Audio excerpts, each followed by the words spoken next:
Director, सर्वप्रथम मी स्वप्नाखडीचे director आदरणीय पुराणिक sir आणि माधुरी पुराणिक ताई यांचे मनात आभार व्यक्त करतो की तुम्ही देशाचे बंधन मोडून काढून जगातील मराठी बांधवांना एक परिवाराचे सदस्य म्हणून तुम्ही एकत्र केलं, त्याबद्दल खरंच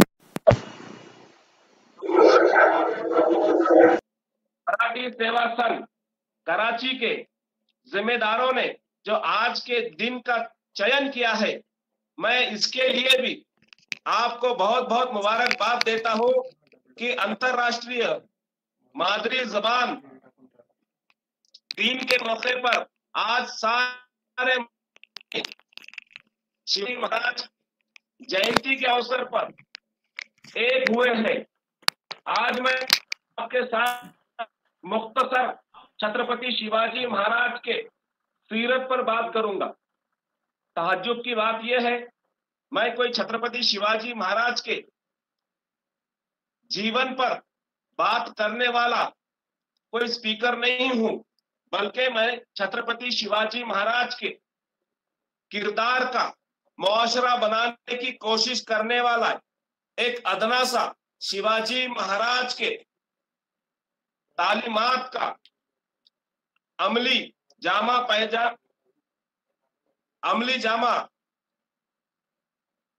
माशरे में पहनाने की कोशिश करने वाला कारकुन हूं। छत्रपति शिवाजी महाराज जिन्होंने मजलूमों के हिमायत में एक वेलफेयर स्टेट का कयाम किया। बहुत सारे लोग छत्रपति शिवाजी महाराज को जैसे आम दूसरे राजा बादशाह थे उस तरह से बादशाह समझते हैं, लेकिन मैं आपको बता दूं, दुनिया में जो बादशाह हुए उन बादशाहों ने तलवार के जोर पर, तलवार की ताकत पर हुकूमत कायम की, लेकिन छत्रपति शिवाजी महाराज वो वाहिद ऐसे बादशाह हुए जिन्होंने तलवार के बुनियाद पर नहीं बल्कि किरदार के बुनियाद पर लोगों के दिलों पर राज किया। और किसी भी इंसान का चरित्र, किसी भी इंसान या बादशाह का सीरत पे हम किसी एक फलसफे और फिलोसोफर को पैसे देकर लिख सकते, लेकिन किसी भी इंसान और शख्स का चारित्र्य यानी सीरत पे, किरदार पर हम पैसे देकर किसी को अच्छा नहीं बना सकते। हमें छत्रपति शिवाजी महाराज की जो सल्तनत थी उसे वेलफेयर स्टेट कहा जाता है, यानी इस सरजमीन पर पहली मर्तबा इस सोच की बुनियाद रखी गई कि मजलूमों के फलाह के लिए, इंसानों की फलाह के लिए सारे मजलूमों को इकट्ठा कर किसी सल्तनत और हुकूमत का क़याम किया जा सकता है। बहुत सारे तारीखदान जिन्होंने गलत छत्रपति शिवाजी महाराज की तारीख को पेश किया, हमारे थे जिन्होंने शिवाजी महाराज को या किसी मजहब के खिलाफ बताया, लेकिन मैं आपको बता दूं, अगर पाकिस्तान के प्राइम मिनिस्टर इमरान खान अगर मेरे तकरीर को सुनते तो यकीनन वो भी छत्रपति शिवाजी महाराज के किरदार ये सिर्फ महाराष्ट्र के सरजमीन के लिए नहीं, तो सिर्फ भारत के सरजमीन के लिए नहीं, जिस दौर में शिवाजी महाराज ने ये निजाम को कायम किया जब पाकिस्तान, बांग्लादेश, श्रीलंका अलग नहीं था, यानी साल के लिए वो तालीम है, वो मिसाली है। जापान के एक फिलोसोफर है बैरन कांदा, वो कहते हैं कि छत्रपति शिवाजी महाराज नेक इंसान है और शिवाजी महाराज ने सारे इंसानियत के फलाह का काम किया। ताज्जुब की बात है कि कोई आज तक कहता था कि शिवाजी महाराज सिर्फ किसी एक मजहब के रक्षण के लिए थे, या किसी एक जात के रक्षण के लिए थे, लेकिन विदेश के इतिहासकार कहते हैं कि शिवाजी महाराज ने सारे इंसानियत के फलाह का काम किया, यानी एक वेलफेयर स्टेट कायम की, मानवता का काम किया। इतना ही नहीं, को दुश्मन तारीखदा करते हो, इतना ही नहीं,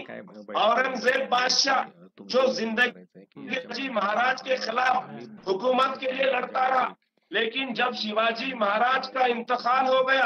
और औरंगजेब का खादिम खुश होकर ये खबर उन्हें सुनाने के लिए गया, उसे लगा औरंगजेब मुझे इनामात से नवाज देंगे अगर मैं शिवाजी महाराज के इंतकाल की खबर सब में पहले उनको दूंगा। ताज्जुब की बात है, जब खादिम औरंगजेब को ये खबर सुनाते हैं, गलत अल्फाज का इस्तेमाल करते हैं, तो औरंगजेब उन्हें एक चाटा मारते हैं और नमाज की पोजीशन में बैठ के वो ईश्वर से कहते हैं, उनके जो अल्फाज है वो सुनिए। वो कहते हैं औरंगजेब कि ऐ खुदा कि मेरे सारी नेकियां तेरे दरबार में, उसके सदक़े में महाराष्ट्र का राजा छत्रपति शिवाजी महाराज जो दुश्मन की माँ बहनों की हिफाजत खुद के माँ बहनों से ज्यादा करते थे, वो तेरे दर पे आ रहे हैं, उनके लिए जन्नत की दरवाजे खोलना। औरंगजेब एक बादशाह था। औरंगजेब की इस बात से हम ज्यादा मुतासिर इसलिए है कि एक दुश्मन जो अपनी पूरी जिंदगी लगा देता है शिवाजी महाराज के खिलाफ, लेकिन तहज्जुब की बात है, लड़ता रहा शिवाजी महाराज के खिलाफ, लेकिन इंतकाल पे रोता रहा शिवाजी महाराज को याद कर कर, किस दुश्मन के लिए दुआएं करा। आज शिवाजी महाराज की इस किरदार को समझिए कि दुश्मन उनसे हुकूमत के लिए दुश्मनी करते थे, लेकिन शिवाजी महाराज के किरदार के वो भी कायल थे। उनको ये बात कबूल थी कि शिवाजी महाराज एक नेक इंसान है, उन्होंने जो सल्तनत कायम की वो इंसानियत की फलाह के लिए थी, ना कि खुद के खानदान के लिए, ना ऐश व आराम के लिए थी। आप देखिए, मुगलों ने हुकूमत कायम की, उन्हें हम मुगल शाही या मुगल डायनेस्टी कहते हैं। आदिल शाह ने हुकूमत कायम की, उसको हम आदिल शाह की डायनेस्टी कहते हैं। और यहाँ निजाम शाही थी, हम उसको निजाम शाही की डायनेस्टी कहते हैं। लेकिन शिवाजी महाराज ने जो हुकूमत कायम की उसे स्वराज कहते हैं। स्वराज यानी किसका स्वराज? हिंदवी स्वराज। आज हम जैसा भारतीय इस शब्द का इस्तेमाल करते हैं, आप पाकिस्तान में पाकिस्तानी शब्द का इस्तेमाल करते हैं। पाकिस्तान ये कोई मजहबी शब्द नहीं है, ये आपका सिटीजनशिप और आपकी जो ज्योग्राफिकल पहचान है कि पाकिस्तान में रहने वाला हर शख्स हर जात और धर्म का पाकिस्तानी होता है, भारत में रहने वाला हर जात और धर्म का शख्स तो भारतीय होता है। उसी तरह बांग्लादेश में रहने वाला हर जात और धर्म का शख्स बांग्लादेशी होता है। उसी तरह शिवाजी महाराज ने इस बुनियाद को रखा, इस सोच को रखा कि इस स्वराज में रहने वाले हर जात और धर्म के लोगों को अपने फलाह की हुकूमत खुद बनाना चाहिए, और वो हिंदवी स्वराज को कायम किया। हमें ये समझना होगा कि शिवाजी महाराज ने जिस दौर में हुकूमत कायम की, उस दौर में इंडिया, पाकिस्तान, बांग्लादेश, श्रीलंका इस सरहदें नहीं थी, और इसलिए शिवाजी महाराज के किरदार को मानने वाले लोग आपको ब्रिटेन में मिल जाएंगे, अमेरिका में मिल जाएंगे, दुनिया के हर कोने में मिल जाएंगे। लेकिन अफसोस की बात है कि शिवाजी महाराज के किरदार को दुनिया के मुसलमानों तक नहीं पहुंचने दिया गया। अगर पहुंचने दिया जाता तो मैं यकीन से कहता हूं कि छत्रपति शिवाजी महाराज के किरदार की तारीफ सिर्फ पूरे दुनिया के मुसलमानों में नहीं, मदीने में भी हमारे मुसलमान भाई कहते थे कि भारत के अंदर एक बादशाह ऐसा हुआ था जो मोहम्मद सल्लल्लाहु अलैहि वसल्लम के तालीमात को जो इंसानियत के फलाह के लिए थी, उस बुनियाद पे हुकूमत कायम किया। अब मुझे बताइए, वेलफेयर स्टेट, ये वेलफेयर स्टेट क्या होता है? जो स्टेट की बुनियाद ये होती है कि उस मुल्क के अवाम का ख्याल रखा जाए, उनकी जरूरतें पूरी की जाए, उनकी जरूरतों को पूरा करने के लिए ही स्टेट का ख्याल किया जाता। उस दौर में ईरान से जो बाबर आए, ये ईरान के मुगल जो थे,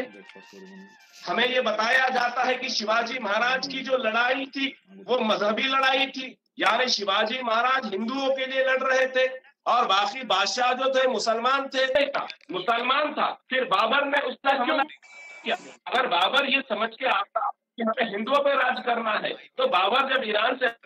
देखता कि इब्राहिम लोदी की हुकूमत है तो वो कहता, अरे इब्राहिम लोदी तू तो अपना भाई है, अरे यार तुझसे क्या लड़ना, चलो मैं वापस जाता हूँ, तू हुकूमत कर। ऐसा कहा क्या? नहीं कहा। बाबर ने इब्राहिम लोदी का कत्ल किया और दिल्ली पे